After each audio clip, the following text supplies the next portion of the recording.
네, 부디의 몇십 년 동안의 이 부동산 시장에서의 노하우를 아낌없이 전수해드리는 시간입니다. 부디의 한수 시간이 돌아왔는데요. 오늘은 또 어떤 한수 전해주실 건가요? 네, 저는 이 얘기를 참 많이 드렸는데요. 네. 이 고가 지역과 저가 지역이 있다면 당신은 어디다 투자를 하시겠습니까? 네, 이런 얘기를 제가 많이 물었는데 네. 우리 설혜 씨는 네. 어느 고가 지역, 저가 지역 중에 어디에 투자를 하는 게 좋을까요? 내가 돈이 있다면. 충분히 있어요? 가정하는 거예요? 그렇죠. 충분히 있다면, 저가 지역, 고가 지역, 저가 지역에서 몇 채를 산다든지, 아니면 고가 지역에 한 채를 산다든지, 어떤 걸 택할까요? 되게 고민되는 일이긴 하다. 일단 돈은 충분하다는 가정하에 몇 채 양으로 좀 승부할 것인가? 아니면 고가 지역에 한 채를 살 것인가? 근데 제가 부디는 왠지 고가 지역을 선택하실 것 같아서 그게 답일 것 같아요. 고가 지역. 고가 지역. 아니에요? 맞습니다. 네. 그 고가 지역에 사람들이 네. 내가 돈이 많으면 뭐 고가 지역 그러니까. 사고 돈이 없으면 저가 지역 사지 네. 이렇게 생각들을 많이 일반적으로 하시는데 근데 그게 사실은 아니에요. 이제 앞으로는 점점 더 틀리다라는 얘기를 드려야 될 것 같아요. 그래요. 예전에는 고가 지역이 오르면 저가 지역도 시간이 지나면서 따라오르고. 지금까지는. 예, 지금까지. 네. 그리고 패턴이었어요. 근데 네. 이 패턴이 과연 계속 될까? 그것은 조금 의문이다, 이렇게 생각이 됩니다. 왜 그렇게 생각하세요? 지금까지 패턴이 계속 이어지지 않을 거다? 네. 네. 저가 지역은 일단 가격이 싸다는 의미는 뭐예요? 입지가 떨어지고 수요가 작다는 거잖아요. 그렇죠. 그렇죠. 투자할 사람이 많지 않다는 얘기잖아요. 그러니까 그럼에도 불구하고 저가 지역이 올랐던 이유는 네. 한마디로 고가 지역들이 많이 오르니까 키 맞추기로 저가 지역도 네. 이렇게 올라왔다라는 거죠. 네.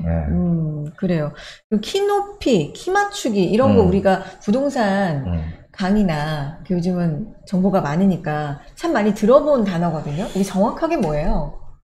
그게 이제 그동안 이 키 높이 맞추기?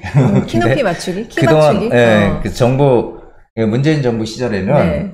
한마디로 입지 좋은 곳들이 가격이 너무 많이 올랐잖아요. 그렇죠. 그러다 보니까 이제 투자하기 힘드니까 이제 풍선 효과라고 하죠. 그래서 이제 좀 상대적으로 싼 지역으로 수요가 이제 몰리게 되는 거예요. 그래서 이제 풍선 효과로 가격도 올랐고.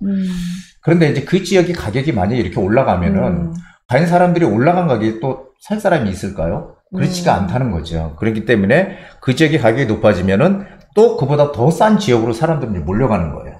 네, 그렇기 때문에 사실은 계속 이 싼 지역들은 조금씩 오르고 그러면 여기가 올랐으니까 또 더 싼 지역으로 가고 이렇게 이제 수요가 풍선 효과가 나온다는 얘기죠. 그래서 아까 뉴스 픽에도 그 저가 지역들 그러니까 한마디로 지방의 가격들이 오르더라. 맞아요. 그쪽으로 풍선 효과 생기더라 이런 얘기를 드렸잖아요. 그걸로 가면 안 된다고 제가.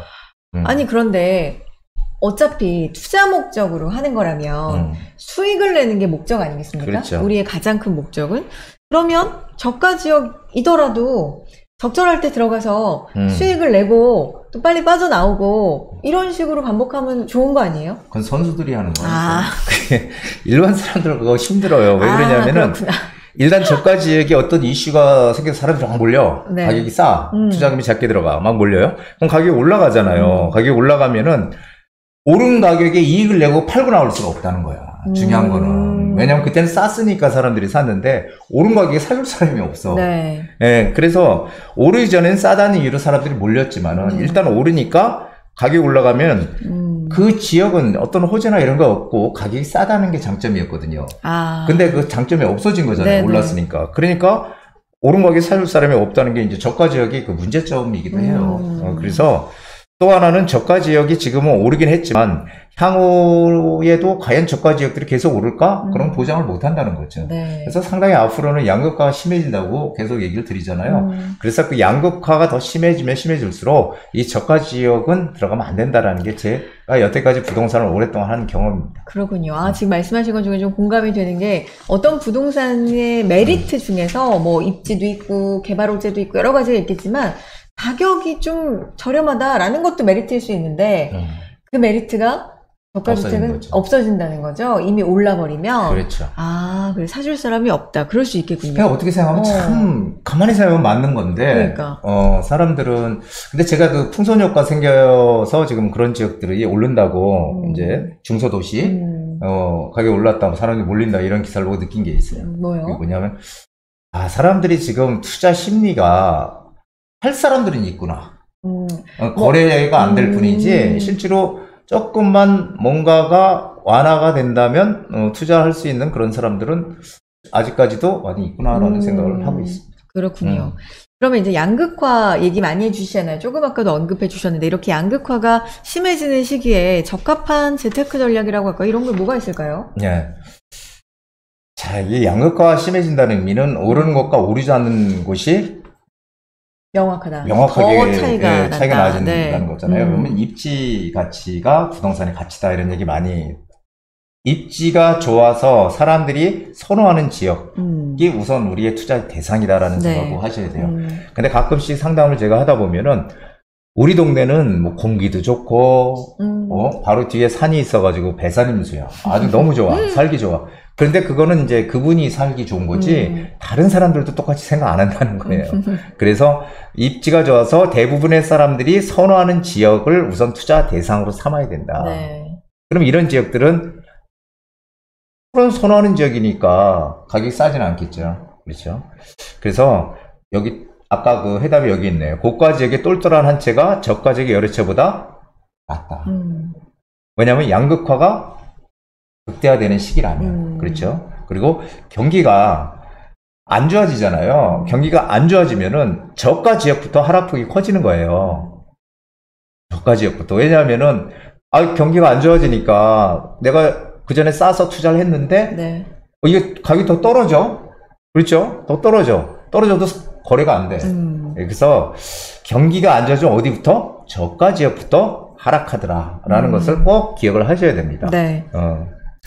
그리고 네. 부동산 흐름, 네 번째 부동산 흐름은 계속 반복된다는 거예요. 부동산 역사를 쭉 이렇게 제가 예전에 살펴보면은 그 역사가 다시 재반복되지는 않아. 하지만 그 흐름은 항상 유사하게 여태까지 반복이 되더라라는 게 제가 여태까지 부동산을 한 경험입니다. 그래서 제가 예전에 그런 얘기 드렸었어요. 문재인 정부가 들어왔을 때 노무현 정부의 재판이 될 것이다 라는 얘기를 드렸거든요. 그게 바로 경험에서 나온 얘기죠. 근데 결국은 똑같이 그렇게 됐죠. 가격은 많이 올랐고. 그러면 네 5번까지 볼까요? 정부 정책? 정부 정책 방향. 이게 참 중요한 겁니다.